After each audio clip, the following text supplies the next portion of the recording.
ನಾವಿವತ್ತು ಕರ್ನಾಟಕದ ಪ್ರಸಿದ್ಧ ದೇವಾಲಯಗಳ ಒಂದಾದ ಕೊಲ್ಲೂರು ಮೂಕಾಂಬಿಕಾ ದೇವಸ್ಥಾನಕ್ಕೆ ಹೋಗುತ್ತಿದ್ದೇವೆ.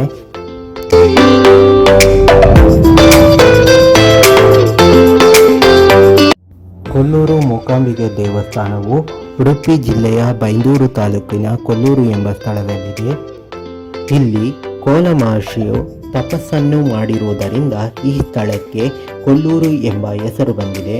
ಶ್ರೀ ಮೂಕಾಂಬಿಕಾ ದೇವಿಯು ಲಕ್ಷ್ಮಿ, ಸರಸ್ವತಿ ಮತ್ತು ಪಾರ್ವತಿಯ ಸ್ವರೂಪವಾಗಿ ಪೂಜಿಸಲಾಗುತ್ತದೆ. ಈ ದೇವಸ್ಥಾನದ ಹತ್ತಿರ ಸೌಪರ್ಣಿಕಾ ಎಂಬ ನದಿಯು ಹರಿಯುತ್ತದೆ. ಸೌಪರ್ಣಿಕಾ ನದಿಯಲ್ಲಿ ಔಷಧೀಯ ಗುಣವಿದ್ದು ನದಿಯಲ್ಲಿ ಸ್ನಾನ ಮಾಡಿದರೆ ಹಲವಾರು ಕಾಯಿಲೆಗಳು ಗುಣವಾಗುತ್ತದೆ ಎಂಬ ನಂಬಿಕೆ ಜನರಲ್ಲಿದೆ.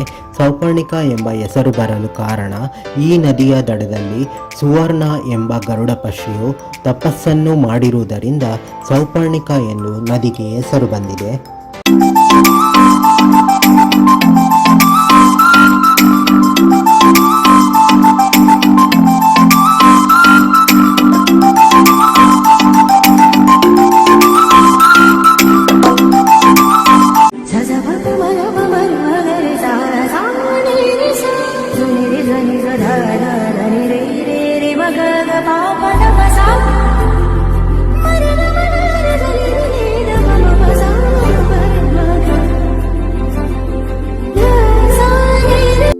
ಕೊಲ್ಲೂರು ಮೂಕಾಂಬಿಕಾ ದೇವಿಯ ದರ್ಶನ ಪಡೆಯಲು ಬೆಳಿಗ್ಗೆ 5 ಗಂಟೆಯಿಂದ 1:30, ಮಧ್ಯಾಹ್ನ 3 ಗಂಟೆಯಿಂದ 9 ಗಂಟೆ ತನಕ ಇರುತ್ತದೆ.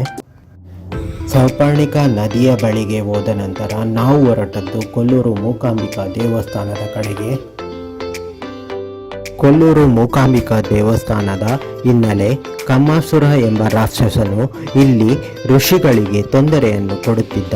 ಕಮ್ಮಾಸುರನು ಬ್ರಹ್ಮನನ್ನು ತಪಸ್ಸು ಮಾಡಿ ಪುರುಷ ಹಾಗೂ ಅಸುರರಿಂದ ಸಾವು ಬರಬಾರದು ಎಂದು ವರವನ್ನು ಪಡೆದಿರುತ್ತಾನೆ. ಆದರೆ ಸ್ತ್ರೀಯರಿಂದಲೂ ಸಾವು ಬರಬಾರದೆಂದು ಶಿವನನ್ನು ತಪಸ್ಸು ಮಾಡುತ್ತಾನೆ. ಇದನ್ನು ನೋಡಿದ ಇಂದ್ರದೇವನು ಕಾತ್ಯಾಯಿನಿ ದೇವಿಯ ಬಳಿ ಹೋಗುತ್ತಾನೆ. ಕಮ್ಮಾಸುರನ ತಪಸ್ಸನ್ನು ಮೆಚ್ಚಿ ಶಿವದೇವರು ಪ್ರತ್ಯಕ್ಷರಾಗುತ್ತಾರೆ. ಕಮ್ಮಾಸುರರ ವರವನ್ನು ಕೇಳುವ ಸಂದರ್ಭದಲ್ಲಿ ಕಾತ್ಯಾಯಿನಿ ದೇವಿಯು ಆತನ ಗಂಟಲಿನಲ್ಲಿ ಕೂತು ಮೂಕನಾಗಿ ಮಾಡುತ್ತಾರೆ. ಇದರಿಂದ ದುಃಖಿತನಾದ ಕಮ್ಮಾಸುರನು ಗುರುವಾದ ಶುಕ್ರಾಚಾರ್ಯನ ಬಳಿ ಹೋಗುತ್ತಾರೆ. ಶುಕ್ರಾಚಾರ್ಯರು ತನ್ನ ತಪಸ್ಸಕ್ತಿ ಮೂಲಕ ಮಾತನಾಡುವ ಹಾಗೆ ಮಾಡುತ್ತಾರೆ. ಅಂದಿನಿಂದ ಕಮ್ಮಾಸುರನ ಹೆಸರು ಮೂಕಾಸುರ ಎಂದು ಬದಲಾಗುತ್ತದೆ. ಮೂಕಾಸುರನು ಇದಕ್ಕೆಲ್ಲ ಕಾರಣ ದೇವೇಂದ್ರನೆಂದು ತಿಳಿದು ಸ್ವರ್ಗಲೋಕಕ್ಕೆ ಆಕ್ರಮಣವನ್ನು ಮಾಡುತ್ತಾರೆ. ಈ ದೇವತೆಗಳು ಶಕ್ತಿ ಸ್ವರೂಪವಾದ ಆದಿಶಕ್ತಿ ಬಳಿ ಹೋಗುತ್ತಾರೆ. ಆದಿಶಕ್ತಿಯು ಮೂಕಾಸುರನನ್ನು ಸಂಹರಿಸುತ್ತಾಳೆ. ಆದ್ದರಿಂದ ಜಗನ್ಮಾತೆಯಾದ ದೇವಿಗೆ ಮೂಕಾಂಬಿಕೆ ಎಂಬ ಹೆಸರು ಬರುತ್ತದೆ. ಈ ದೇವಸ್ಥಾನವನ್ನು ಶ್ರೀ ಆದಿಶಂಕರಾಚಾರ್ಯರು ದೇವಿಯ ದರ್ಶನವನ್ನು ಪಡೆದು ಕೊಲ್ಲೂರಿನಲ್ಲಿ ಸ್ಥಾಪನೆ ಮಾಡಲಾಗಿದೆ ಎಂದು ಹೇಳಲಾಗುತ್ತದೆ.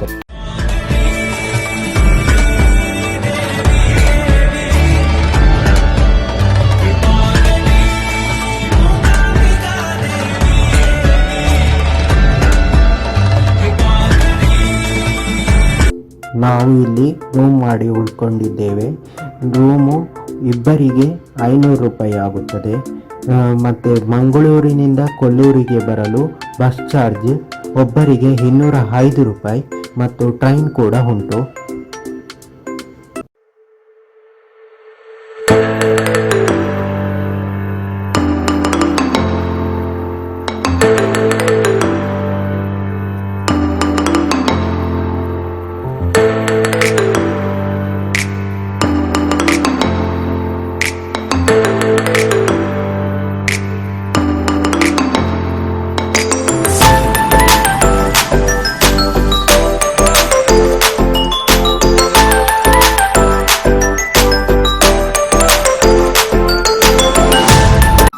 ಇಂಥ ಮಾಹಿತಿಗಾಗಿ ನಮ್ಮ ಚಾನಲನ್ನು ಸಬ್ಸ್ಕ್ರೈಬ್ ಮಾಡಿ.